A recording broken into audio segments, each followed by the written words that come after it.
Come on in. We'd like to kick off. We do have a tight schedule today. We have 4 companies presenting, and we have some upfront information that our student director, Spencer Baz, will share with us. Yeah. So, my name is Spencer Baz, and I'm the director for Canyon Angels. Now, how many of you in the room were able to make it to our December 7th second round event? Okay, great. So, for those of you that may be coming for the first time to one of our events, thank you very much. We hope that you guys are going to have an exciting experience. It's going to be great. So what my role is here is to increase our investor presence at our events as well as grow our angel network. We make exceptional deal flow available to prospective individuals like yourselves and give you the opportunity to encourage students that are aspiring for business success. We deal with highly regarded business individuals in the metro area that are looking for exciting deals. And That's all of you guys. Yeah, Highly regarded, right? and I still want to give back, though, to the Phoenix community. This is our first event for 2018 for the calendar year. A little background of Canyon Angels. So we're a young and growing angel group of about 40 investors. We've had 10 different startup companies come in. In total, we've raised over $600,000. 2 of our more recent notable ones are GT Medical Technologies, as well as Naya Energy. So what do we do as an angel group? We help you guys overcome some of the obstacles and barriers that come along with angel investing, such as not having enough time to do proper due diligence on the companies that may interest you most, not having access to vetted deal flow, and lastly, not being a part of an angel group that supports your investing criteria and probably some of your goals. So what do we want to do? We want to be able to promote growth to early stage companies in the state of Arizona to one day hopefully create jobs in the valley. We also want to increase our angel investor presence. We want to be able to share our CEOs and investors' business knowledge and expertise with our students. And lastly, we want to build towards being the top channel for angel investing in Arizona. Now, today, my objective is to have you guys make one step forward towards hopefully a long-term payout. So, what does it take to become a Canyon Angels member? You must be an accredited investor, meaning you must have $1 million of investable net worth, excluding your primary residence, having 2 years of consistent income of $200,000 or more, or having a joint income of $300,000 with your spouse. As with being a Canyon Angels member, all that is required is an annual investment of $500. Thank you. Discounts already. If you're coming to the event, you get a discount. $500 for being a part of what we are trying to accomplish for 2018. So, what do you get with that? You get due diligence reports done by some of our sophisticated angel members on some of the companies that you do today. They also give the opportunity to students to look through the business plans of these companies, look through the presentations, as well as the financials. And do as much of the work as possible. And you do hopefully get access to our platform, our online platform, which comes in with our new deals every year, as well as some of our vetted deals as well. You also have the potential to get a 30% tax credit. Of course, the company must be registered and applied for that and hopefully accepted, which a majority of ours usually are. We give you guys access to an LLC vehicle. And lastly, we will be having an educational seminar coming up April 11th, and we're excited for that. Next Thursday, we are going to be having talks with the board meeting of hopefully in the next upcoming months, having a sidecar fund. We're excited about that, and it's going to be great for us. So I'm going to turn it over, though, to Tim Kelly to maybe address a couple of questions that we may have. And I do have a couple of questions listed, so I will describe those in just a minute. One of the other things, I'd like to recognize a few people here. We partner with all of the angel groups in the valley, and our friend Jim Gulka is here from ATI. Let's give him a hand. We also have the support of the GCU executive team, and we have Brian Mueller there in the back and Stan Meyer. And then we have faculty as well that are accredited investors, and those like Paul and Rod and the rest of the gang. David, where are you? Just raise your hands, please. Thank you guys for being here. That makes everything so much easier. And I think I'll dive into a few questions that probably you guys have in the audience before we kick off. So, Do I have to go to every meeting or due diligence session? No, you do not have to go to every meeting. Everybody knows I don't take attendance in class. But it does give you a good opportunity as an investor to see where your interests lie in the angel investing community. Do I have to invest in every deal that presents? No, you do not. There are no requirements for investments that you make per year. You may invest however much you would like and whenever you would like. We even took the liberty of taking down the typical angel required amount per deal from $25,000 down to $5,000, helping you diversify your angel investing portfolio. We can't do that for every deal, but when we do get enough investors, it allows us to pool those funds to meet whatever investment requirements to particular deals. I don't have enough time and I have too much going on. Listen, our angel members are extremely busy. I get that. So what we've taken the liberty of doing is having our media team back there. If everybody could wave to Scale Media, if you guys want to raise up your hands real fast. Another GCU startup. These guys have done a fantastic job. We want to make this available to you online. If you are unable to make it to our events, we want to send that to you and give you a description of all the companies as well as our due diligence reports that you are interested in for investing. And lastly, I don't understand angel investing and I want to learn more before I sign up. We give you the opportunity to come to our Wednesday due diligence sessions with our students and as well as our angel members to pick their thoughts on what angel investing is all about. We have these events just like this for you guys to be able to learn. And finally, we will be having our first ever angel education seminar coming up April 11th. So again, we're excited about that. What sets us apart is that we want you guys to have control of your Canyon Angels experience, and we want to encourage you guys doing that. Just on a side note, it is a great opportunity. Those Wednesday due diligence, Sarah knows so many of you do, to sit in the classroom, work with the students on these projects, see how they operate. It's just awesome. It's a great opportunity to share your experience. And Tim and I both believe that we have a ton of value to potentially offer you. I'm not so sure about me. We have a ton of potential value to offer you guys. We're excited about that, and we would love to talk to you more about it during our networking session at 12 p.m., okay? So before we get started, again, I want to thank the companies for being a part of our process. And first up is Rover. All right, so my name is Brandon Wiley, and you'll notice that's not Rover. This is FetchRev. Rover is just our corporate name. We're known in the marketplace as FetchRev. We fetch revenue for local businesses, and we drive return foot traffic back into their doors. Is this working? All right, down. All right. We believe in the dream of business ownership, and that's our responsibility ultimately to create repeat customers and generate that return foot traffic for local business owners. We've got lots of testimonials kind of littered throughout this deck, and I'm sure you guys will get a chance to see that deck as well in your due diligence report. Ultimately, the pain that we're trying to solve for our business owners is that they want to bring their customers back in the door repeatedly and predictably with minimal ongoing time investment. But most local business owners, most small business owners, they don't have the time, they don't have the expertise, they also don't have data as well to really make these informed decisions. So they try to take all these different tools that are out there, these small business tools, there's Signpost and Constant Contact and Groupon and 5 Stars, and they're trying to mash all these things together to try to get their customers to come back in the door. And at the end of the day, even if they do figure out the right mix, they still have to go and do all that stuff themselves. And they're trying to run a business, they're trying to hire cooks or hire other staff members to run the front desk, and they just don't have that time to ultimately be successful. And so these things just sit on the side and they struggle to bring their customers back in the door and plug what we call that leaky bucket. They fill in that bucket at the top with new customers, and they leak out the bottom, and they're not able to keep them in there and coming back.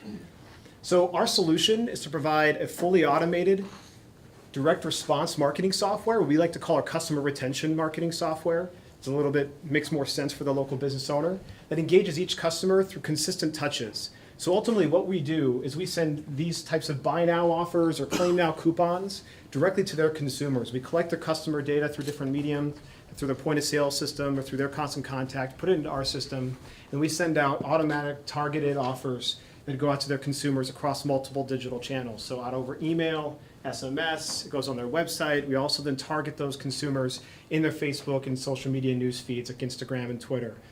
We actually were just at IAAPA. This is one of our big associations we're a part of. It's an International Association of Amusement Parks and Attractions. There were 3,000 vendors there, and in 2017, just back in November, we won the Brass Ring Award for Best New Product. So we're very, very excited about the momentum and traction that we're gaining inside the industry. So there's a shift that's happening in general in digital marketing and consumer-focused marketing, and it's personalization and automation. So the enterprise is already doing it. They're heavily personalizing all of the targeted ads that they're delivering through YouTube or through other places. The mid-market is also beginning to make moves in this area. So there's systems like Campaign Monitor, it's marketing automation.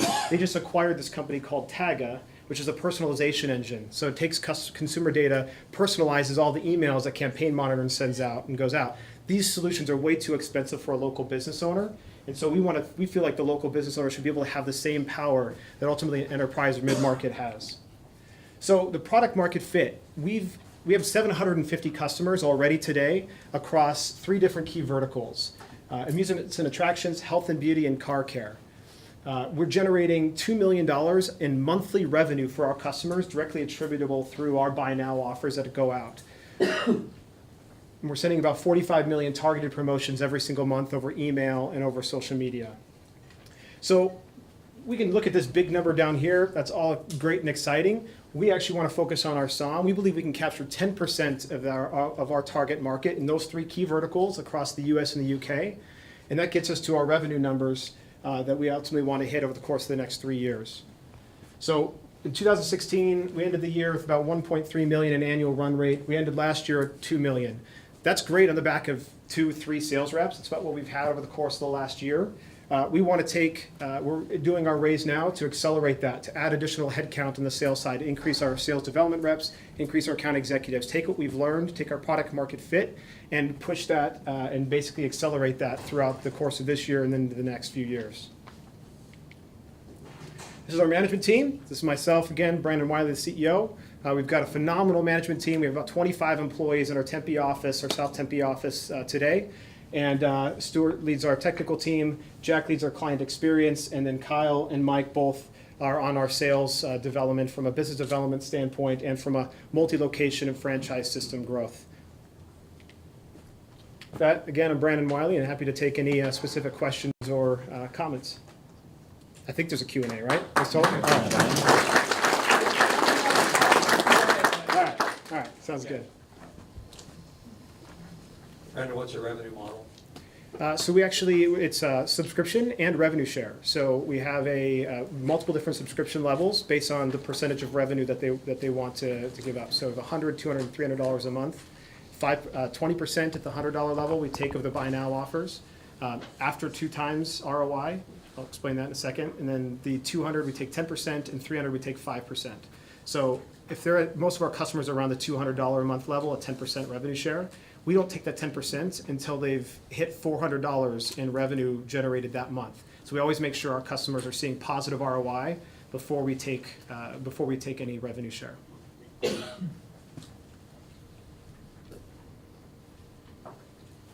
What's your sales cycle look like to bring in new clients, and do you know what the customer acquisition cost is? Yeah, so our customer acquisition cost right now, or at least our payback period anyway, is about 6 months. So it's roughly about $1,200–1,300. Now our LTV for our customers is about $9,000. So the ratio's still pretty good. It's about a 6-to-1 ratio, LTV to CAC. On the direct sales path, the overall sales cycle, once we actually get a scheduled demo, it's about 10 days. So the biggest issue is just getting that initial conversation with the decision maker. Some of your current customers are franchise operators. Are you working directly with local franchisees, or have you been able to get upstream to the ZOR? Yeah, so we actually have a bottom-up strategy in most cases. When we enter a new franchise, we typically like to find out whether or not it's a corporate controlled, whether they make all the marketing decisions, but most franchisees have some level of fluctuation. They have some spend that they can do and control over their tool set. So we work and we build a base of franchisees that like to use us, and then we can build case studies within the franchise. So we establish a beachhead basically, and then we do what we call a roll-up, which is then we move very quickly through the organization until we reach about 20% of the franchise. And then typically at that point, corporate starts to catch wind of what we're doing, and then we end up having a conversation with corporate. So in all the franchises, with the exception of just a few where we don't, we're in various stages. A few of our franchise systems, we have all of them. And then others, we're in various stages of rolling that franchise system up. What's your exit strategy? So there's variables, I guess. So our exit strategy would either go for acquisition in 3 to 5 years, or ultimately IPO over 7 to 10. There's much prefer obviously a much sooner exit. There's just multiple factors and variables that could come up over the course of the next 5-7 years. I mean, if we get the right offer, we probably wouldn't do it in the next. We have a lot of work to do still in the 3 years on the product and on overall revenue. So we wouldn't probably do it any sooner than 3, but somewhere north of that. Who do you anticipate as your acquirers? So it depends. It depends if certain companies that should be doing what we're doing kind of finally get their act together and start doing some of this, or they decide to acquire us. So, for example, a Yelp or a Groupon they should be providing additional services like this to their business owners. Groupon, the fact that they haven't moved into this world is a shocker. So those are the types of those are the general businesses, the ones that understand the local business marketplace and also have a need to provide additional services.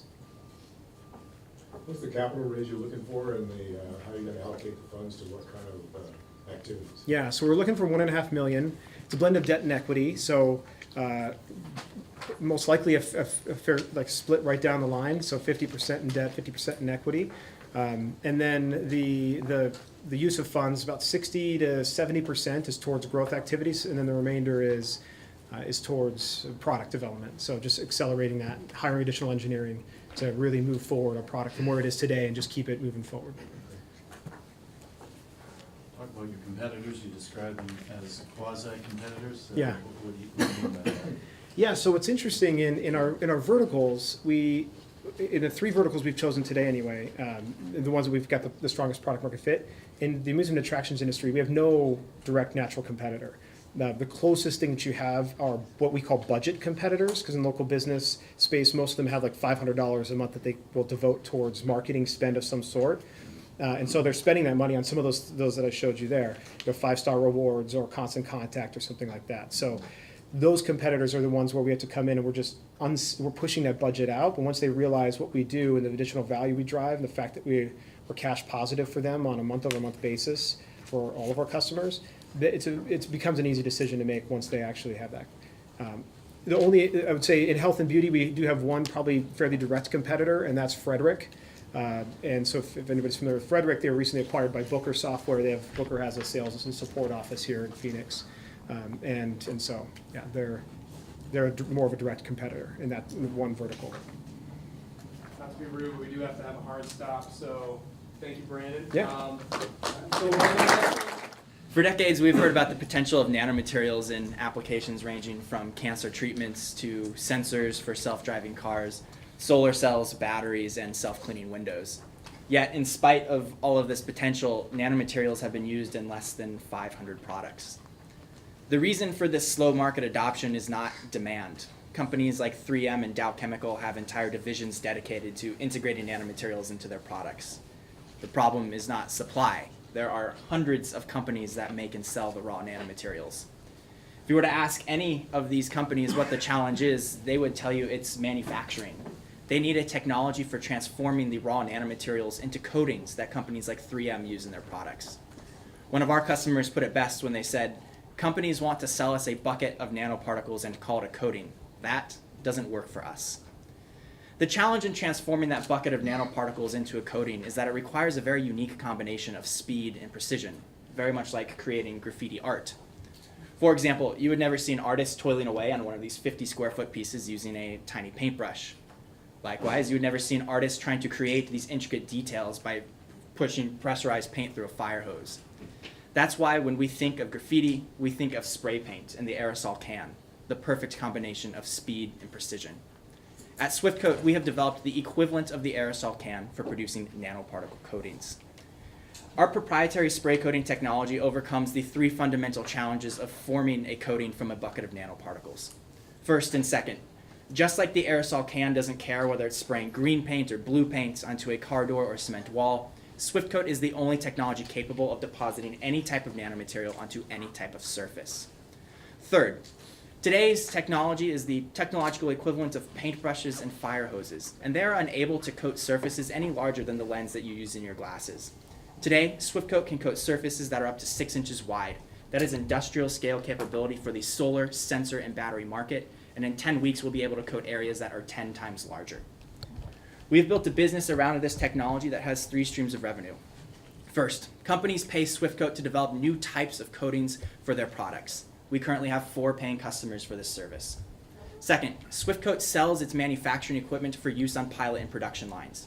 This year we will sell and install 2 of our coating systems onto customer pilot lines. Finally, SwiftCoat provides a license to use the coatings we develop and our manufacturing equipment on production lines. We have a letter of support from one of the world's largest glass manufacturers stating their intent to license our technology. We are implementing this business model into 2 beachhead markets, coated flat glass and silicon heterojunction solar cells. In the flat glass market, we have a customer who paid us to develop a self-cleaning coating for windows. The coating we developed not only had 5 times the cleaning power of their current solution, but it also saved them about $1.25 per square meter on production costs. With a license fee of 44 cents per square meter, we can save this company $3.3 million a year while we bring in $1.2 million in license fees. This company was so impressed with the first coating we developed, they asked us to develop a second, representing a $1.5 million a year opportunity. These first 2 coatings represent only a fraction of the business we can do with this one company, which is only a fraction of the total coated flat glass market. We're using similar technology in the solar industry, where we've developed a coating that saves manufacturers $7.20 for every panel they produce. With a 90-cent per panel royalty, we can save this industry $2.1 billion while we bring in $314 million in license fees. Everybody wins. And this isn't some pie-in-the-sky technology either. SwiftCoat used this proprietary coating to produce a world record efficiency solar cell. Our team has the expertise to bring these products to market. Zach Holman is a trustees professor at ASU who's brought in $23 million in funding to the university. Matthew Firth is the former COO of Market Group, where he managed $15 million a year in revenue. And I've spent my career designing and automating industrial manufacturing equipment for clients like Intel. This team, along with our advisory board, over the last 4 years has brought in $3 million in federal funding to develop the technology. Over the last 18 months, we've brought in $190,000 in equity-free financing to commercialize it. And over the last 6 months, we have signed 4 paying customers, 2 of which hold a spot on the Fortune 500. These customers represent $50,000 in POs we have in hand now and will execute in the next 45 days. We have $1.5 million in projects lined up for 2018 and feel confident by 2019 we will sign our first license agreement. So today, when deciding where to invest your time and money, I'd like to ask you to put your confidence in SwiftCoat. Put your confidence in the technology that's been awarded $3 million in federal funding, in the engineers that produce a world record efficiency solar cell, and in the team that has signed $1 billion customers working out of a 300 square foot lab. Thank you.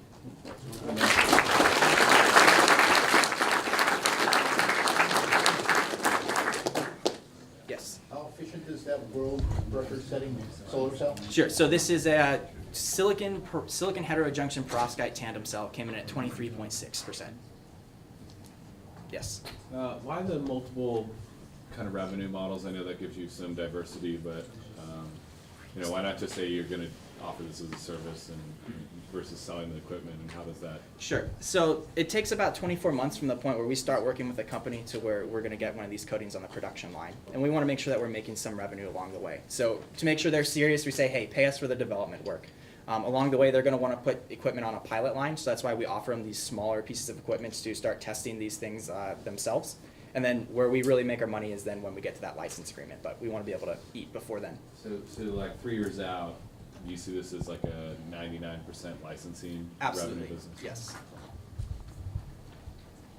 Your R&D expenses, if I understand correctly, initially it's been covered by ASU. Is that an ongoing commitment? Yes, so our lab at ASU spends about $1.6 million a year developing this technology. The agreement we have with ASU is we not only have the license to the current technology, but any additional IP that $1.6 million a year produces. So for the foreseeable future, Swiftcoat isn't going to be able to spend $1.6 million a year on R&D, so we're working very closely with our lab group to continue to develop the technology. And a follow-up question, does ASU take any kind of an equity position or? Yes, so in exchange for the license agreement, ASU takes 6% of our company, and we also pay a 2 to 4% royalty on our gross margin to ASU. Yes?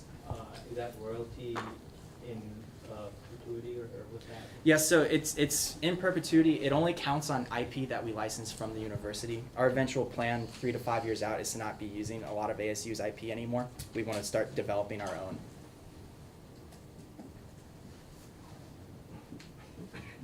And Yeah. also, Go ahead.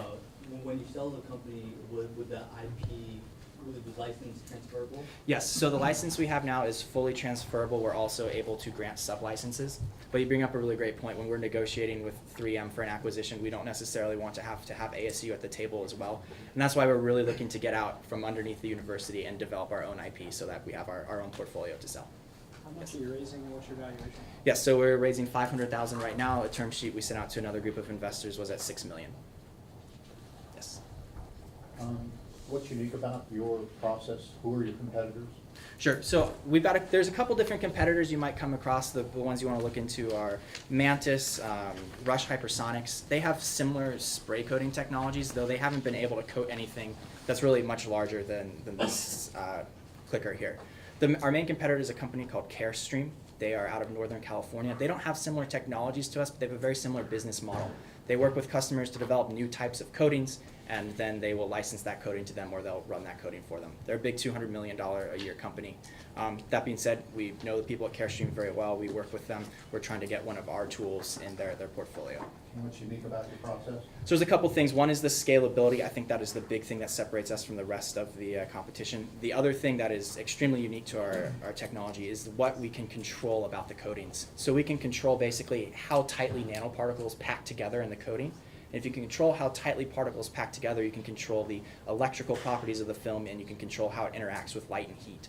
So we can make coatings that no one else can, and that's why these big companies have been willing to work with us at this early stage. What is your intellectual property? Sure. So we have filed one full patent that describes the design and principles of operation of our coating system. That is through the USPTO's fast track system. We'll have a decision on that by June of 2018. We're also filing a number of other patents that specifically talk about the design of coatings, so what's coming out of the tool. And that's where we actually see the big value of our intellectual properties and the design and structure of the coatings we're producing. We've got 5 provisionals of those in preparation. One more question?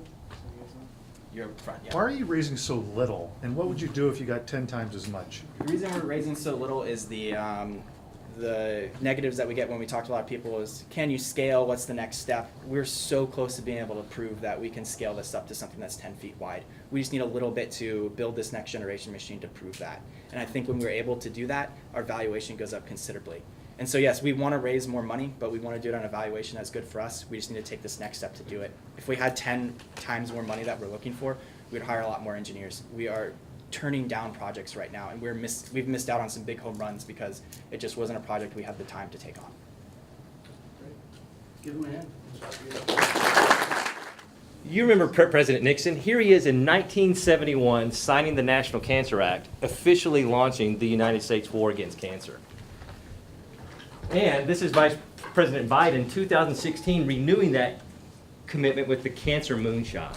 A lot of great stuff happened in the intervening 45 years. Many cancer diagnoses that were once death sentences are now imminently treatable. But the truth is, since 1971, the overall cancer death rate has only tipped down by about 15%. Cancer remains the #2 killer of Americans. And because cancer cases and cancer deaths are expected to rise sharply over the next few years, cancer will soon pass heart disease as the leading killer worldwide. Well, why is this? While many of us are genetically predisposed to cancer, we now know that this is largely a disease about bad luck. As we push back against other causes of death, such as heart disease and diabetes, people are living longer. And the longer people live, the more likely it becomes that you or someone you love will be diagnosed with a terminal form of cancer. But we've also learned that the cancer condition is driven by a handful of key molecules. These molecules are actually cancer's weak points and are opportunities for the discovery of next-generation medicines. However, conventional approaches to discovering these medicines often fail. One example is with the enzyme telomerase. You can think of telomeres as DNA's plastic shoelace caps. And in much the same way that these plastic shoelace caps, and thank you for wearing those bright orange shoes, protect the ends of your shoestrings to keep them from unraveling, telomeres keep your chromosomes intact. And in the same way that these plastic caps right there wear out with time, telomeres do the same thing, eventually resulting in cell death. But 90% of cancers have hijacked an enzyme called telomerase. This is an enzyme that does not allow this natural degradation of the protective effect to occur. Cancer cells expressing telomerase are immortalized. They simply won't die. Now, the pharmaceutical industry has recognized the value of telomerase as a target and has spent decades and multi-millions of dollars bringing forward experimental medicines to inhibit the action of this enzyme. All of these medicines fail for the same reason. There is a months-long lag time to the induction of a therapeutic effect. And for cancer patients that are suffering right now, that's not acceptable. Consequently, none of these medicines have been approved by the FDA. At Reglogene, we take a different approach. We've licensed a series of medicines from the University of Arizona that signal to cancer cells to make less of the telomerase enzyme. That's fundamentally different than inhibiting its action. And with this approach, we're able to kill cancer cells in days, not months, as with the old way. And for cancer patients, that's great news. So why would anyone buy anything from us? The pharmaceutical industry's return on investment continues its long decline. Consequently, most pharmaceutical companies are getting out of the early stage R&D business in favor of a partnering model in which they in-license next generation medicines to fill their program portfolios. Over 800 deals were completed in 2016 alone. So this is how we earn revenue as a company. We will out-license the intellectual property we create around the new medicines we discover. This is now a $30 billion market. And because pharmaceutical companies compete for assets, the value inflection point has moved earlier in the drug discovery value chain, such that preclinical deals are now the norm, with average upfront payments on the order of $30 million. And this is before a medicine ever makes it into human clinical trials. We've also shown our technology to a number of pharmaceutical companies with favorable responses. We're in negotiation right now with one company for a research alliance in which Reglogene will apply our technology to their problems in drug discovery, essentially targets for which they've been unable to identify new medicines. Closing this deal will provide an early source of revenue for our company, but perhaps more importantly, enable us to scale this platform technology that much more quickly. And for investors, this is not your 10 to 15-year drug discovery hold. Reglogene's aspirational companies are oncology-focused, platform-based, with no asset further along than preclinical development. We identified 7 companies meeting these criteria that exited over the last four years. Average upfront dollars, over $300 million. Average hold time since Series A, only 32 months. And we have a great team. Professor Lawrence Hurley is the inventor of this technology. He's a decorated drug discoverer. Unfortunately, he couldn't be here today. This is actually a 2-pitch day for us. Dr. Vijay Gokali is with me over here. He has invented alongside the professor since 2003 in this area, and I've made a career in big pharma. The war on cancer continues. We need more ammunition. Reglogene provides hope to cancer patients through attacking cancer's weaknesses in ways that were once out of reach. And that's the show. Any questions, please? Yes, sir. Were you saying that Big Pharma has decided not to develop new medications? What were you saying? Okay, what I'm saying is that pharma is not making the returns that it needs to on early stage research activities. There are emerging therapeutic solutions are coming at such a rapid pace that pharma is not able to have these in-house. So, for example, what we do, pharma does not have in-house, and other startup companies like us that are discovering new medicines, they don't have it in-house. So pharma's downsizing it's our R&D footprint. Actually, that's why I'm here. I lost my job in the business as a researcher. So you're saying there's a sea change. Pharma is going to look at smaller companies who are coming up with. Absolutely, absolutely, and this has been going on for a long time. This has been early 2000s. This has slowly been happening. Where now most of the medicines and pharmaceutical companies' product product portfolios, the ones that are in development anyway, are coming from small companies like ours. It's completely flipped. It used to be everything was in-house. Yes, yes, that's exactly right. Another question, please. Yes, sir. When you originally presented to us, you talked about exit prior to ever getting into the FDA trial process. Is that still? We talked about licensing the intellectual property, so earning revenue by licensing during the preclinical stage before human clinical trials begin. And so we are looking for pharmaceutical partners who now, as I said, about 40% of the deals are now at this preclinical stage to absorb cost and risk of moving these products into human clinical trials.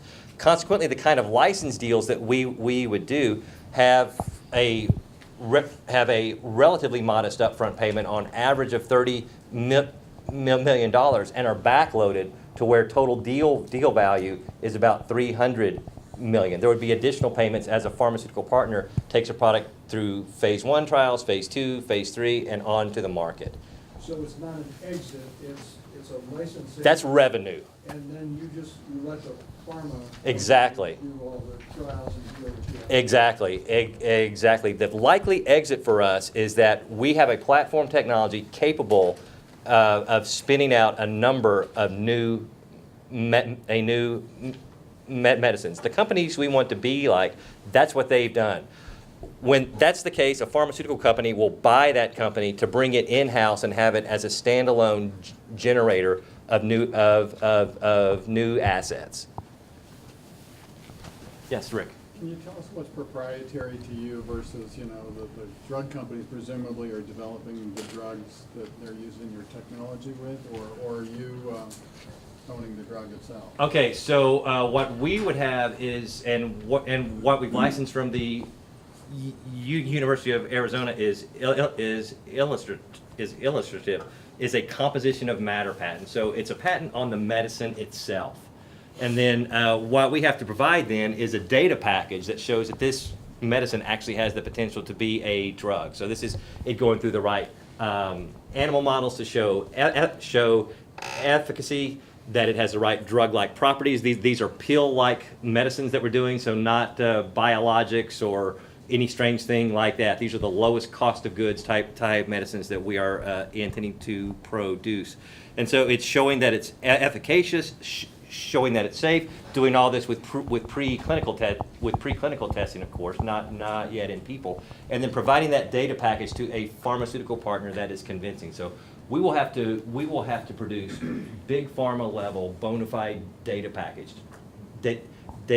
to be able to out license our inventions. Is that helpful? Is this something then that works with one pharma company that's your sold, or does each pharma company sort of develop a different drug targeting a different? There will be a different drug and a different drug target. So we talked about telomerase this morning per pharmaceutical company. So we won't develop a telomerase drug for company X, a telomerase drug for company Y, a telomerase drug for company Z. Is that what you're asking? Well, does it work on all cancers equally, or okay. Does each drug company kind of work on its own? Yeah, and so that's the thing. As we talk to pharmaceutical companies, they have specific targets they're interested in, and I don't want to start. So let's just call them target X, Y, and Z. Right. And so so we will develop programs that target X, Y, and Z, much like we've done with telomerase. And each one of those X, Y, and Zs will eventually be sub-licensed to a single pharmaceutical company. All right, we're going to make that a hard stop right there for Richard, unless there is one more question that does need to be addressed. Did somebody raise up their hand just before I said that? No. Okay. All right. Great. Hi, Mike Kovarik, CEO, founder of AtcherBytes. Now, for those of you that are over 20 years old, do you remember what it was like shopping online 20 years ago? It sucked. Yeah. You couldn't find the products that you were looking for because the data wasn't there to make it happen. Well, that's what it's like in the food service industry today. And our company, AtcherBytes, is a data company, and we're solving the problem of helping food service distributors capture, enhance, and share their sales data. But before I get into how, let's make sure you understand the industry here that we're talking about. So the food service industry is massive. It's a $280 billion industry. It's everything not eaten at home. Manufacturers of hot dogs and salad dressings are the same that you'd find at the grocery store, but they sell in much bigger packaging, and they sell it by the truckload to the food service distributor, our primary client. That food service distributor then sells it to the restaurant operator, which is any coffee shop, school, hospital, basically anybody too big to buy from Costco. Okay?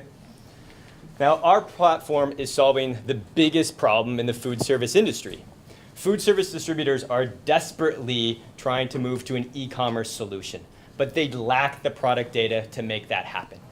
Now, the manufacturers have the product data, but they lack the transparency and the means to actually provide that information to the food service distributors. The customers, the operators, the local coffee shop, school, or hospital, they just want an easy experience, and they expect the data to be there. Okay? Our solution, instead of having the distributor clean up all of that product data internally, which is what I did at US Foods. So I worked at US Foods for 10 years, and the last 4 years there, I managed their data team of about 30 people. And we used those people to go gather and collect all this product information to improve the data within the systems. It was hard, and it was time consuming. Now, as I went to go work for Shamrock Foods a few years later, I was going back in time about 10 years, and the resources were not there. So I figured there had to be a solution. So instead of trying to do all that work internally as a distributor, wouldn't it make sense to have the manufacturers support that and do the work internally? Well, that's what they do within our first module, View My Product, is where they can log in, they can see exactly what their products look like within the distributor system, and then they can fix it. And then on top of that, we've created a network. So they only have to do it one time, and then everybody that signs up gets that benefit. And then to sweeten the pot, being in the food service industry, you have to have that special ingredient that sets you apart from the competition. We also allow those distributors to monetize their sales data. Now, up until this point, we've been just talking about product data, the nutritionals, the allergens, the pictures of the product, and the descriptions of the items.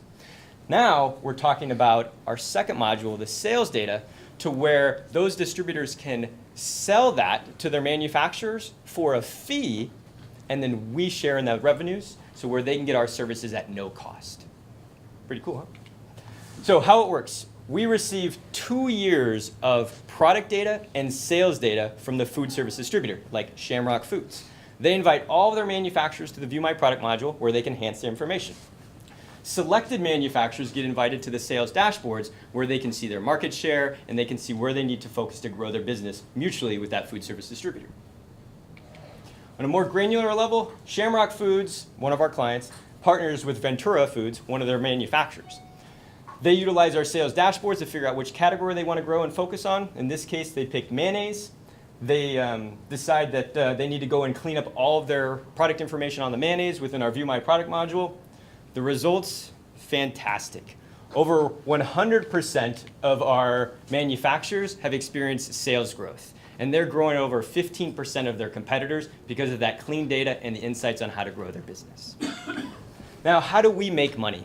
The distributor is our primary client, and we work with the distributor to clean up their product information, but at the same token, they can sell their sales data, the customers that they're selling to, for a fee.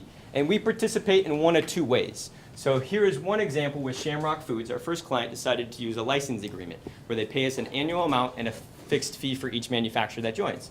Reinhart, one of our other clients, and these projections are based upon specifically just these clients, decided a revenue share where if Ventura pays them $20,000, we get $10,000 of that, 50% of the revenue, and they're targeting 150 of their manufacturers to do that. Why you should be excited? These are our clients, huge enterprise clients that have this problem internally that have looked to us to solve the problem. These two guys on the right, IMA and Unipro, represent over 500 distributors. IMA and Unipro are our clients, and they're also buying groups. So they're their foot in the door to all these 500 distributors that need and want to utilize our product. So we have over 12 distributor partners today, and our annual recurring revenue is at $750,000. We've invested a lot of my own capital, so I got a lot of my own skin in the game. I believe in this. I've been in the industry for 15 years. I don't think my wife would let me do this if she didn't see the value to this, so I hope you guys all do too. And then we have the IP and the technology, and we've won some awards to make this happen. And I get to do cool things like this, and I appreciate your time. And I don't get to be here after the students give their pitch for us, but real quick, not for me but for them. Why don't you guys give them a round of applause? This is awesome.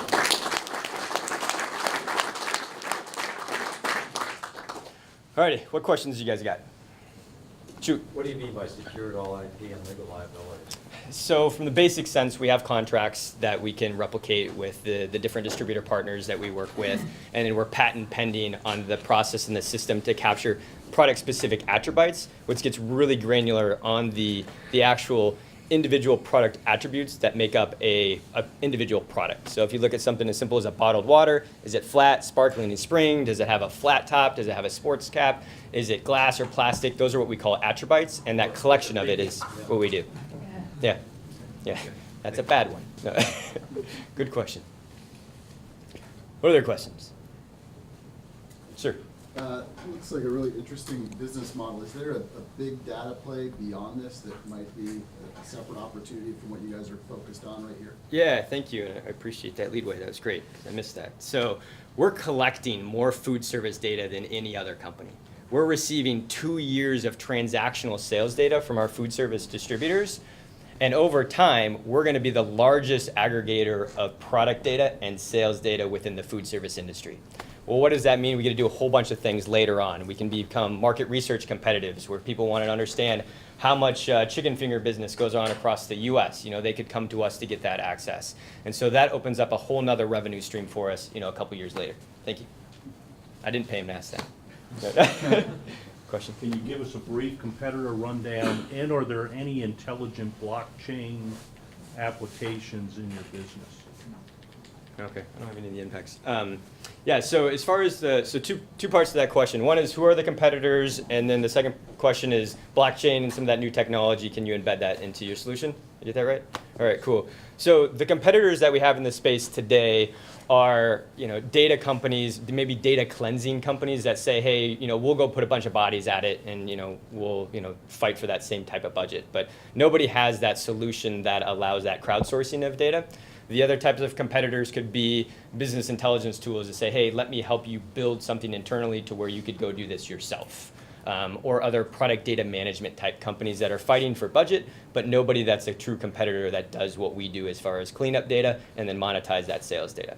And then the second part on the blockchain, I think probably more of like machine learning type of opportunities will come into more of our space of how do we use the system to automate some of that work that the manufacturers are having to do manually to clean up their information. That's definitely a piece that we can utilize some newer, cooler technologies to help us out. And then also on the sales dashboards, what kind of predictive analytics and things that we could do to support that piece as well.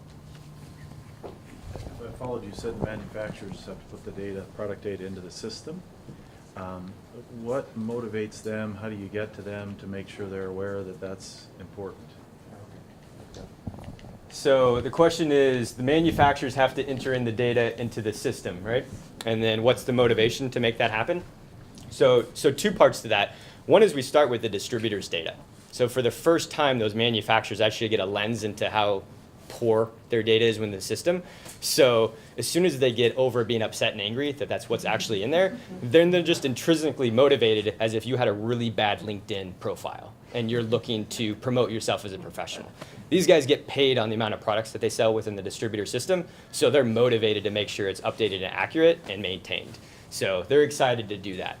But on top of that own motivation, if that's not enough, if you want to get access to the sales data, you got to clean up your data first. So the distributors at least say, hey, we're still going to give you a carrot. We think that the motivation's there enough, but we're going to offer that as a carrot as well.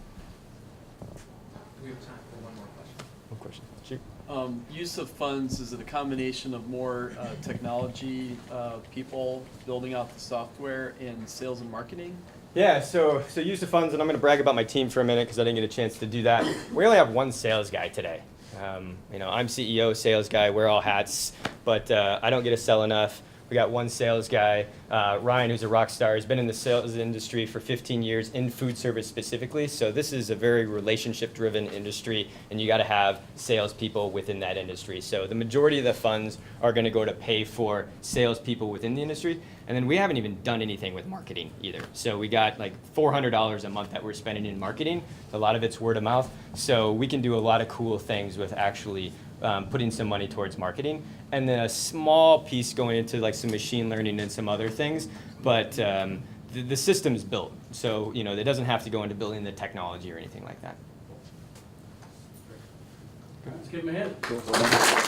So we have food here. We have sandwiches. It's a great opportunity to sit down at your tables, work with other people that are interested in certain companies. You have worksheets on the back of your packets there. We can start to assemble investor groups, and you get a chance to talk with some of the students, and the companies are coming back in for free lunch.